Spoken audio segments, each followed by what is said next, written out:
Iha yang awalnya sudah memukul kaki Albar pakai tongkat pramuka sampai tongkatnya patah jadi 2, menambah pukulan ke dadanya Albar dengan tangan kosong. Jadi kayak ninju dadanya Albar itu dengan tangan kosong. Dikira MMA kali ya, ditinju pakai adu tinju di pondok. Ya Allah. Nggak sampai di situ doang, kakinya udah dipukul, dadanya udah ditinju, ditambah tuh pelaku satunya MFA nendang pakai kaki ya tentunya area dadanya si Albar. Jadi kayak area dadanya udah tinju. Dengan begitu kerasnya sama Iha, MFA ini nambah-nambahin, ditendang pakai kaki coba. Hai geng, rek, anyong. Suwun yo, bisa ngeklik videoku. 23 Agustus 2022 adalah mimpi terburuk. Awal mimpi buruk yang berkepanjangan yang dialami oleh seorang ibu bernama Soimah, ibu dari almarhum Albar Mahdi, santri cerdas berprestasi dari Gontor yang harus tewas mengenaskan di tangan seniornya sendiri, di tempat yang sama ketika dia menimba ilmu selama ini, yaitu Gontor Pusat. Sebelum kita lanjut ke ceritanya, tolong jangan lupa tekan tombol subscribe-nya dulu, kemudian tekan tombol like-nya di video ini, dan jangan lupa tinggalin komentar kalian di kolom komentar jika kalian punya teori tentang kasus ini. Oke? So, gak usah kakek ngomong. Siapkan pikir, juga hati, dan cerita dimulai dari sini.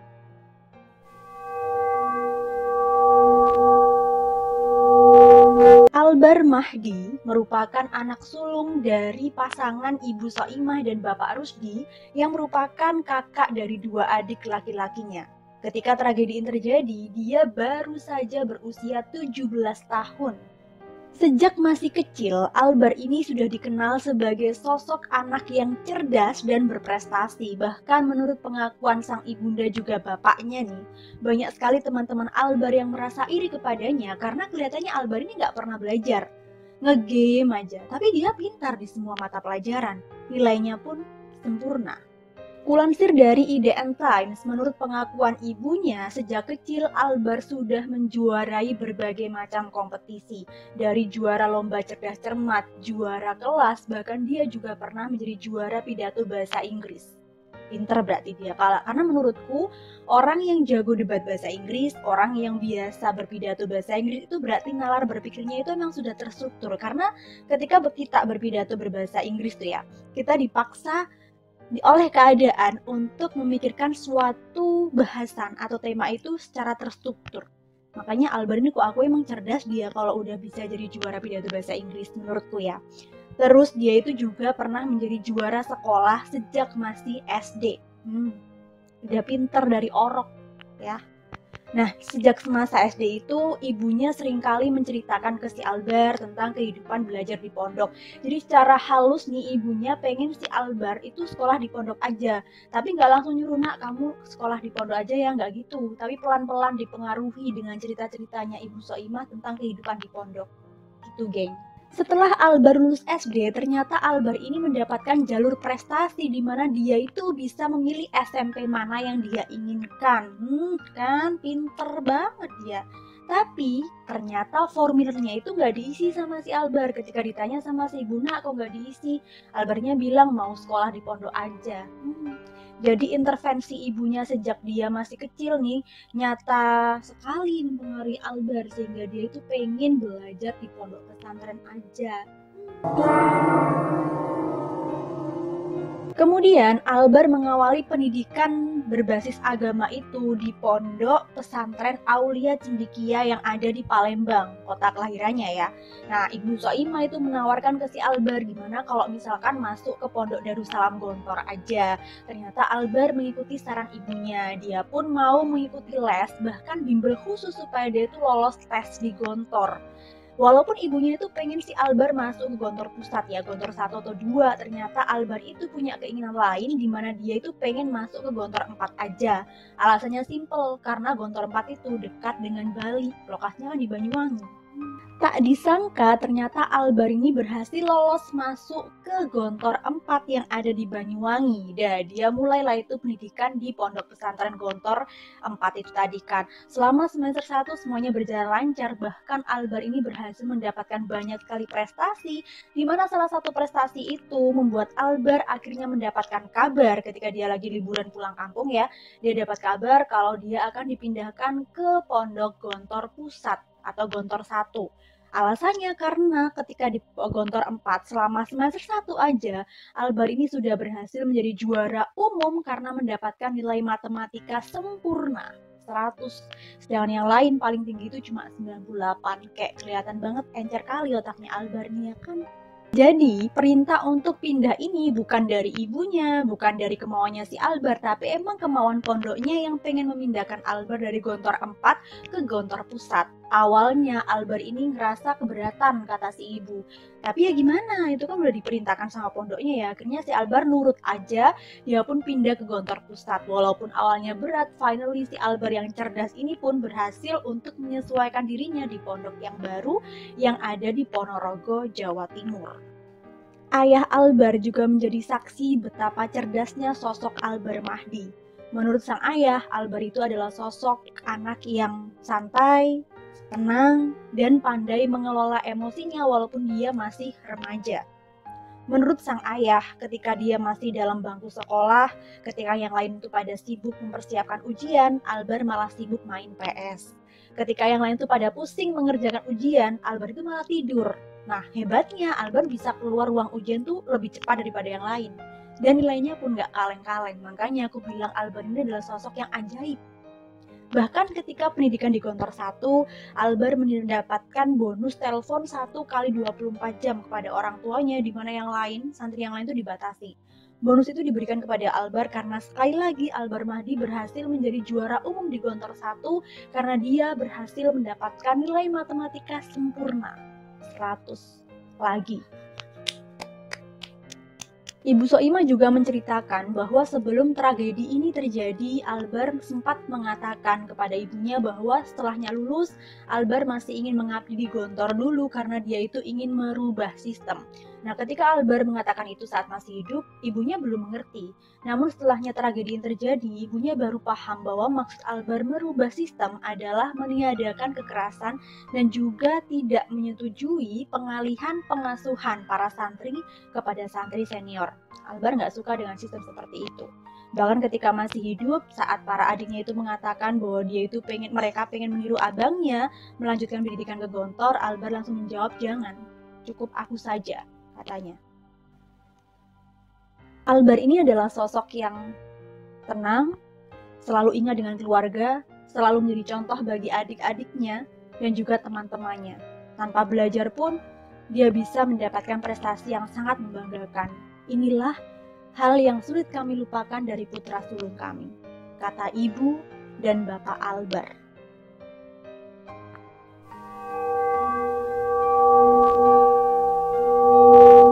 Semuanya berawal dari postingan Instagram pengacara kondang Bapak Hotman Paris Hutapea yang menyita perhatian dari hampir seluruh netizen di Indonesia.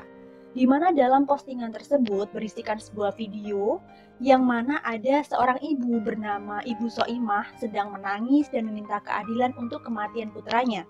Di dalam video tersebut, Ibu Soimah juga menceritakan bahwa putranya ditemukan meninggal secara mengenaskan di Pondok Gontor Pusat yang katanya adalah pondok terbaik di Indonesia.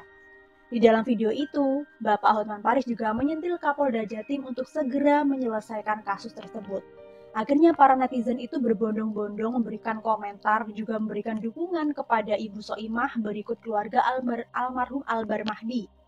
Para netizen juga memberikan desakan secara virtual kepada pihak Pondok Gontor untuk segera menyelesaikan kasus tersebut. Tapi sebenarnya semua ini berawal pada tanggal 22 Agustus 2022 tepatnya pukul 10 pagi, di mana Ibu Soimah mendapatkan telepon dari pihak Gontor Pusat yang mengabarkan bahwa putra sulungnya telah meninggal di hari yang sama pada pukul 6.45 pagi. Secara alami seorang ibu nggak bisa mikir apa-apa lagi, Ibu Soimah langsung shock dan hanya ingin Albar Mahdi segera dibawa pulang ke Palembang. Berita duka begitu cepat menyebar, hingga esok harinya pada tanggal 23 Agustus sudah banyak sekali pelayat yang datang ke rumah duka, dan di hari yang sama, 23 Agustus itu, perwakilan Gontor membawa pulang jenazah Albar Mahdi ke Palembang. Jadi diantarkan gitu jenazahnya. Fakta yang menurutku perlu banget diketahui oleh teman-teman semuanya bahwa pada tanggal 23 Agustus itu, selain mengantarkan jenazah, perwakilan dari pihak Gontor itu juga menyerahkan surat kematian Albar Mahdi yang dikeluarkan oleh Rumah Sakit Yashfin Darussalam atau Rumah Sakit Pondok Gontor Pusat sendiri, di mana surat kematian itu ditandatangani oleh dokter dari Rumah Sakit Pondok Gontor Pusat, di mana dokter itu pasti sudah punya izin praktek ya kan. Dan di surat kematian ini jelas tertulis tangan bahwa Albar Mahdi dinyatakan meninggal dikarenakan sakit atau penyakit yang tidak menular. Dan coba dilihat, itu tanggal 22 Agustus ya, tertanda tanganinya. Artinya, sejak tanggal 22 Agustus, bukan tanggal 23 Agustus ketika jenazah diantarkan ya. Sejak tanggal 22 Agustus ketika menelpon ibunya, pihak Rumah Sakit Yashfin melalui dokter-dokternya yang juga merupakan perwakilan Gontor ya tentunya, mengatakan bahwa Albar Mahdi itu menyatakan bahwa Albar Mahdi itu meninggal karena sakit. Secara lebih detail, para perwakilan Gontor yang mengantarkan jenazah itu menjelaskan kepada keluarga bahwa Albar Mahdi meninggal karena sakit akibat kelelahan setelah mengikuti perkemahan Kamis Jumat yang diikuti oleh 300 sekian peserta, di mana Albar Mahdi itu adalah ketua panitianya. Jadi secara tidak langsung para perwakilan Gontor itu pengen bilang Albar ini kecapean, apalagi dia jadi ketua panitia, jadi tanggung jawabnya itu lebih besar, makanya capek, lelah, dan ya meninggal. Ya nggak sih?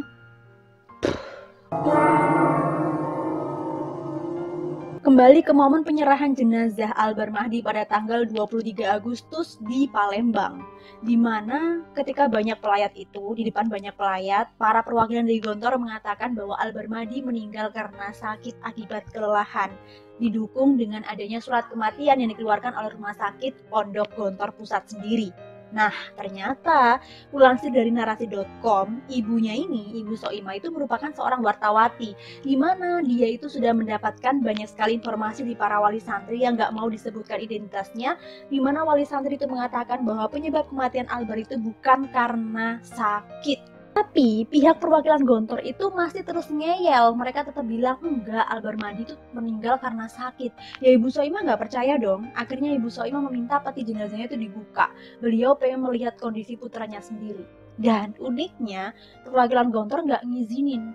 Mereka bilang langsung dimakamkan aja. Lah, langsung dimakamkan aja, nggak usah dibuka. Ya makin curiga dong Ibu Soimah sama keluarganya, nggak terima. Mereka tetap memaksa peti jenazahnya dibuka, dan tetap saja pihak dari Gontor itu ngeyel nggak usah dibuka.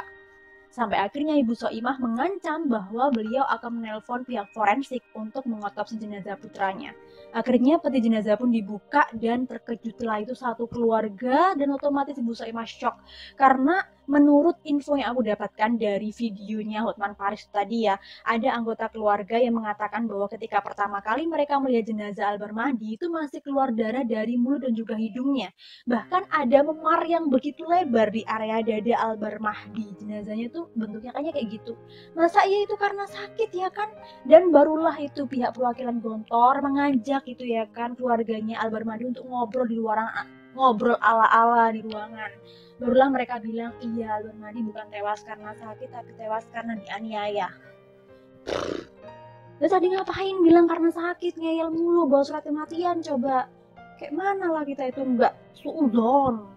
Pertanyaan besarnya adalah, apa penyebab pihak Gontor, perwakilan Gontor, menyembunyikan alasan sebenarnya dari kematian Albar Mahdi? Kenapa nggak dari awal jujur aja? Kenapa kok dibulet-buletin? Berarti kan disembunyiin. Why?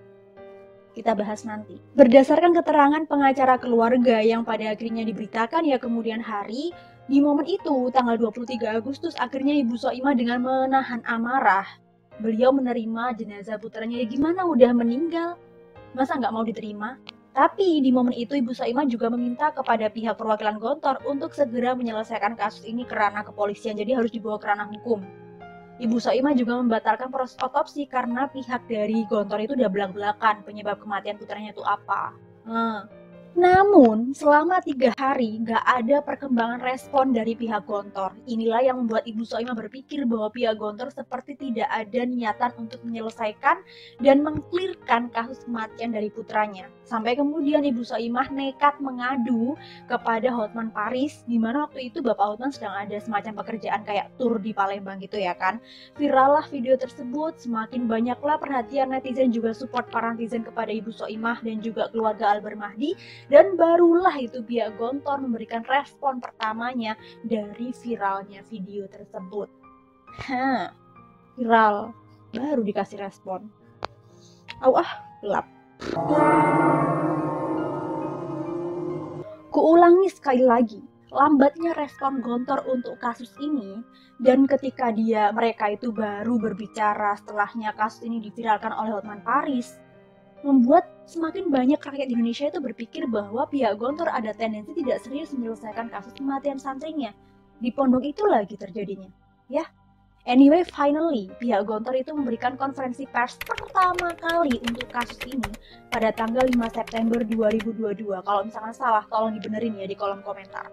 Dan misalkan kalimatku tuh bener bahwa mereka, pihak Gontor itu baru merespon kasus ini 5 September 2022 untuk pertama kalinya, artinya butuh 2 minggu loh untuk membuat pihak Gontor tuh bicara dan speak up untuk kasus kematian santrinya yang terjadi di pondok mereka sendiri. Tentunya setelah diviralkan oleh Hotman Paris, setelahnya diserbu jutaan netizen, dan pastinya setelah dijulitin oleh netizen seperti ini. Ya kalau misalkan nggak bener, ngapain diem aja? Barulah mereka ucap, udah lah kayak mama yang gosip, dah terserah emang, terserah aku mewakili Ibu Soimah ini. Dimana salah satu kalimat yang disampaikan oleh juru bicara Gontor mengatakan bahwa pada hari yang sama, tanggal 22 Agustus, pihak Gontor telah mengeluarkan semua pihak yang diduga menjadi tersangka penganiayaan terhadap Albar Mahdi. Jadi kayak dikeluarkan secara tidak hormat, yang artinya mereka nggak punya kesempatan, walaupun mereka sebentar lagi udah mau lulus, mereka nggak punya hak untuk meminta surat kelulusan ataupun surat apapun dari pihak Gontor yang menyatakan bahwa mereka pernah menempuh pendidikan di Gontor Pusat. Menanggapi respon dari juru bicara Gontor itu, pihak pengacara dan juga keluarga korban mengatakan bahwa ya memang itu adalah hal yang seharusnya dilakukan oleh institusi, apalagi menjadi sebuah TKP, harus mengeluarkan secara tidak hormat. Tapi kami sebagai keluarga korban tetap menuntut kasus ini diselesaikan secara hukum, karena ini bukan lagi penganiayaan, tapi pembunuhan secara tidak sengaja.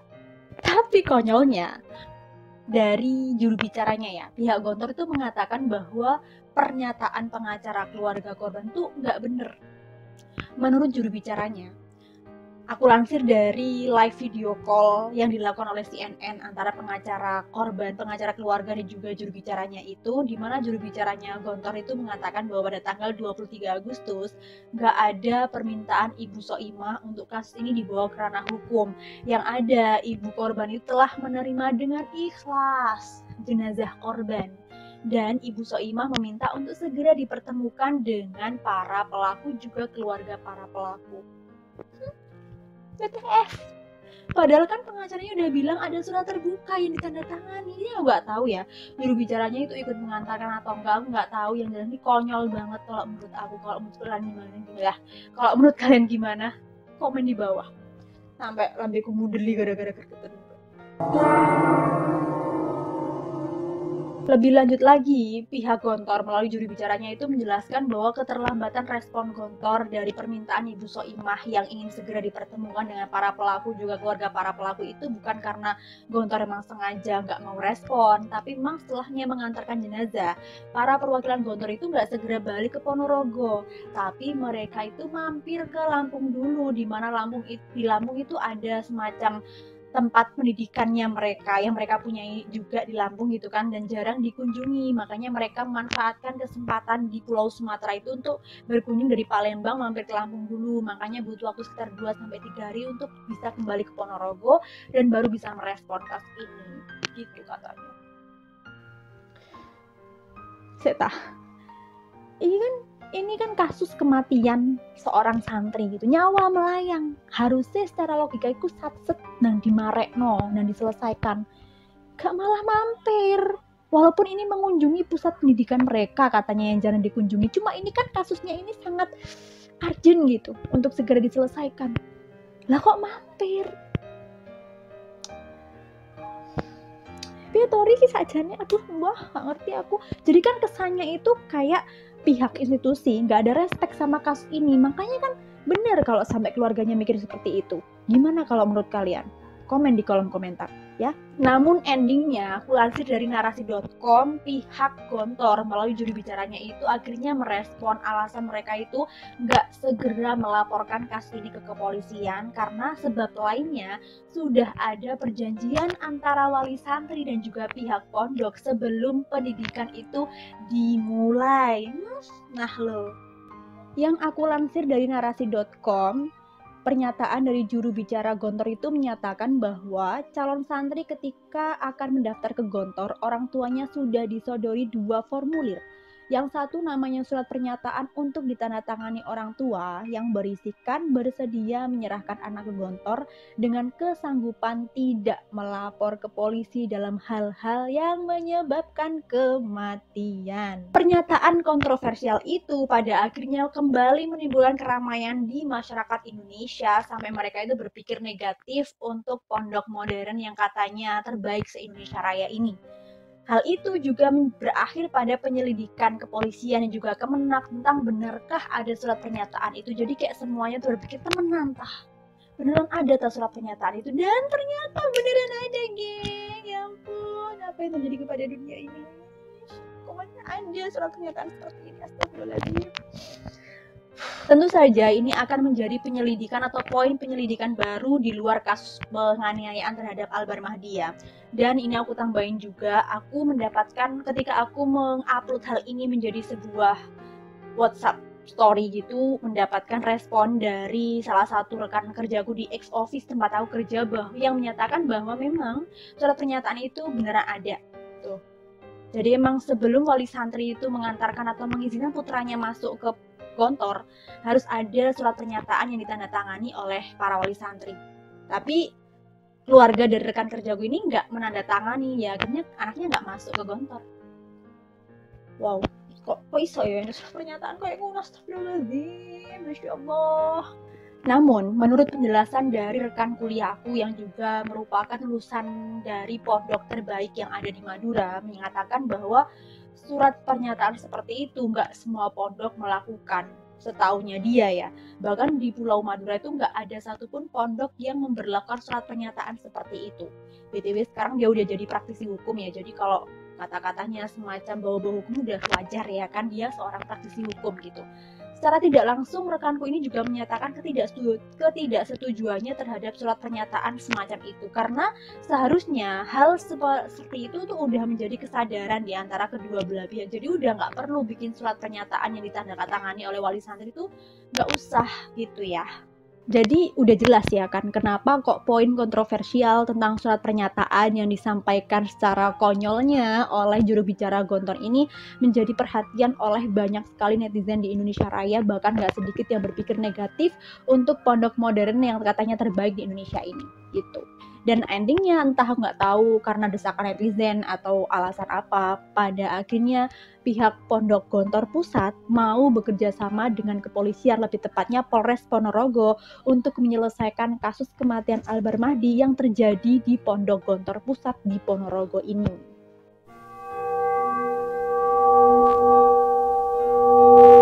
Demi proses hukum, Ibu Soimah yang awalnya itu nggak jadi melakukan otopsi untuk putranya, akhirnya ya mengizinkan proses otopsi. Jadi kayak awalnya putranya udah dimakamin, makamnya udah dibongkar lagi. Jelas kalau menurutku ini adalah keputusan yang sangat berat yang dibuat oleh seorang ibu ya kan, karena anaknya udah dimakamin, dibongkar lagi, tubuhnya udah dikafanin, diubrek-ubrek lagi buat diotopsi. Coba, tapi gimana Ibu Soimah, walaupun itu keputusan berat, beliau nggak punya pilihan lain lagi, karena memang penyelidikan ada pihak yang terkesan menghalang-halangi, kemudian barang bukti nggak segera diberikan, sampai akhirnya Ibu Soimah nggak punya pilihan lain selain mengotopsi biar jelas, mengatakan kepolisian itu bisa punya bukti jelas bahwa memang Albar Mahdi tewas karena dianiaya. Dan pada akhirnya hasil otopsi yang dilakukan oleh kepolisian pada tanggal 8 September 2022 itu memang benar menyatakan Albar Mahdi tewas karena dianiaya. Dimana kan sebelumnya kita udah bilang bahwa ada anggota keluarga yang melihat ada luka lebam yang cukup lebar di area dada, dan itu memang dibenarkan oleh pihak kepolisian, berarti bukan omongan semata ya. Dimana luka lebam yang cukup lebar di area dada itu diduga akibat pukulan benda tumpul. Tak lama setelah momen otopsi itu, pada akhirnya polisi berhasil melakukan olah TKP dan kepolisian menyita beberapa barang bukti untuk kasus kematian Albar Mahdi, di antaranya air mineral, minyak kayu putih, becak, dan juga tongkat pramuka yang patah menjadi 2. Wow. Penyidikan masih terus berlanjut karena memang kasus ini menjadi perhatian banyak sekali netizen Indonesia Raya pada saat itu. Terlebih ada 2 korban yang juga masih dirawat di rumah sakit. Jadi ada 3 korban yang dipukul waktu itu. 1 ini Albar Mahdi meninggal, yang 2 ini selamat tapi juga terluka dan masih dirawat di rumah sakit.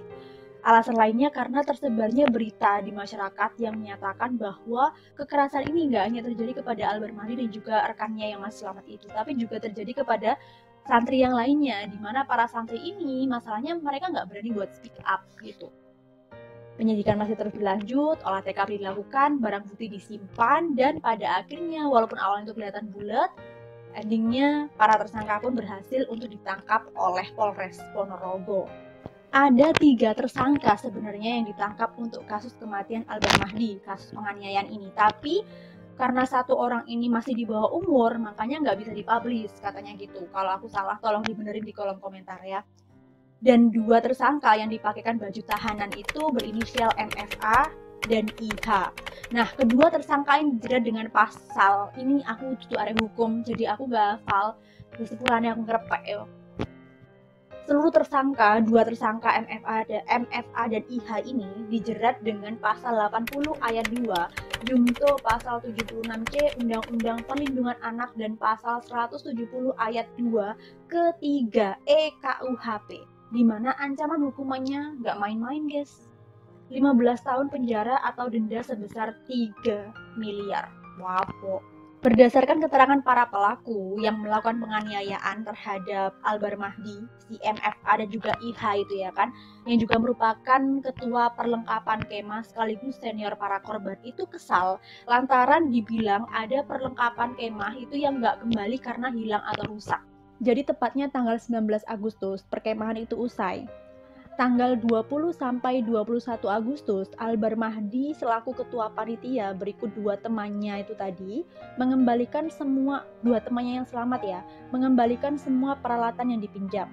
Namun mereka mendapat surat panggilan dari para senior yang menjadi ketua perlengkapan.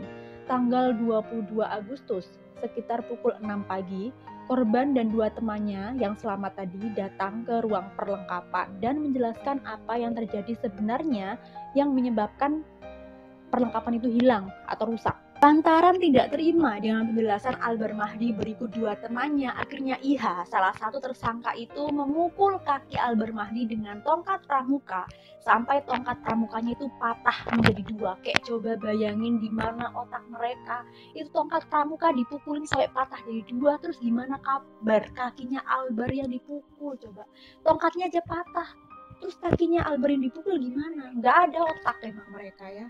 Sampai di situ, IH yang awalnya sudah memukul kaki Albar pakai tongkat pramuka sampai tongkatnya patah jadi 2, menambah pukulan ke dadanya Albar dengan tangan kosong. Jadi kayak ninju dadanya Albar itu dengan tangan kosong.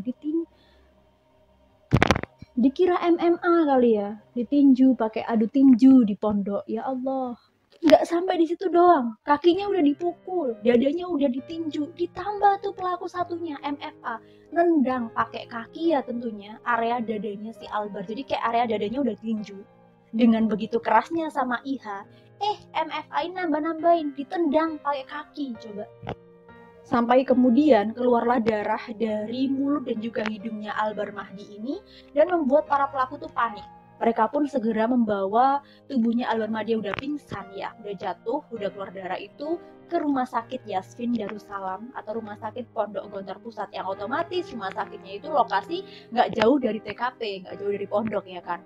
Walaupun lokasinya itu nggak jauh, ternyata ketika Albar itu udah sampai di IGD, Albar dinyatakan sudah meninggal oleh dokter yang bertugas pada pukul 6.45 pagi.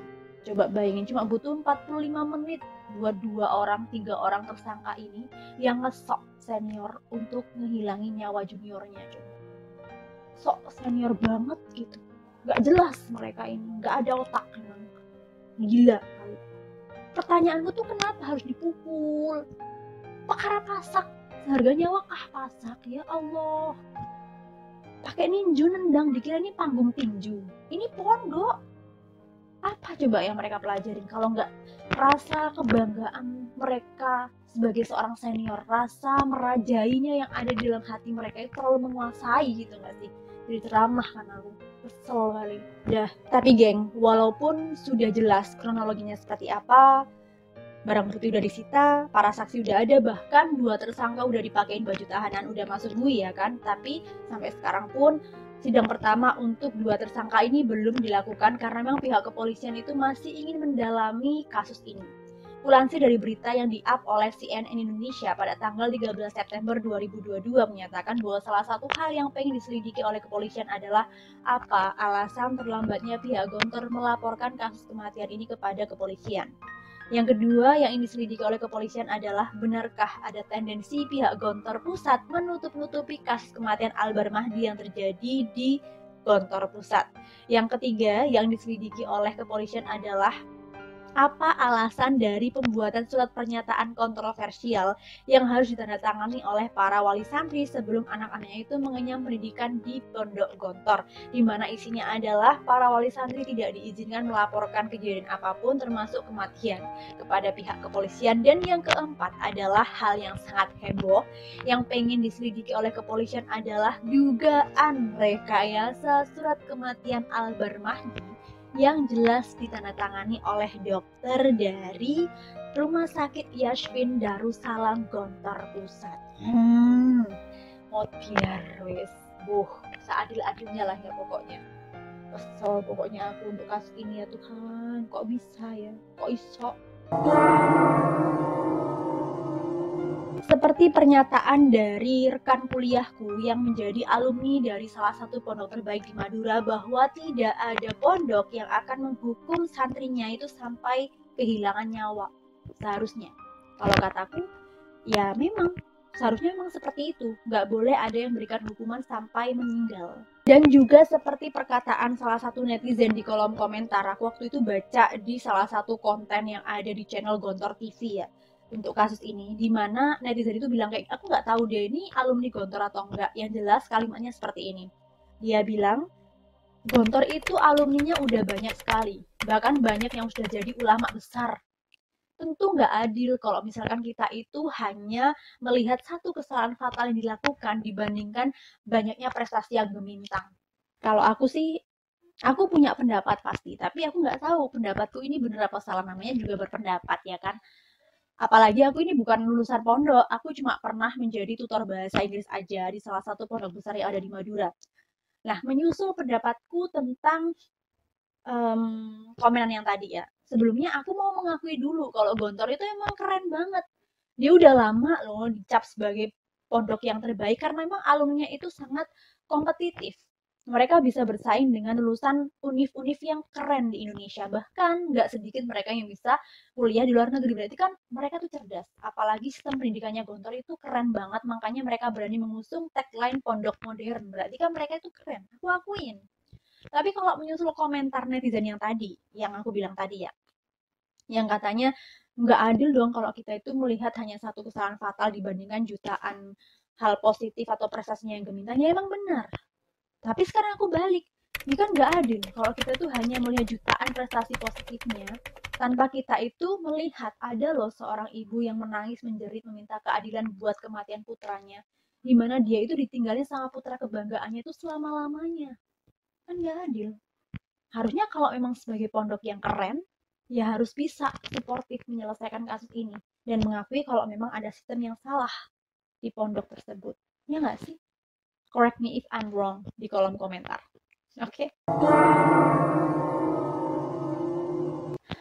Oke, Rek. Suwun ya wis ndelok videoku. Jangan lupa buat like, komen kalau kalian punya teori untuk kasus ini dan juga subscribe-nya please.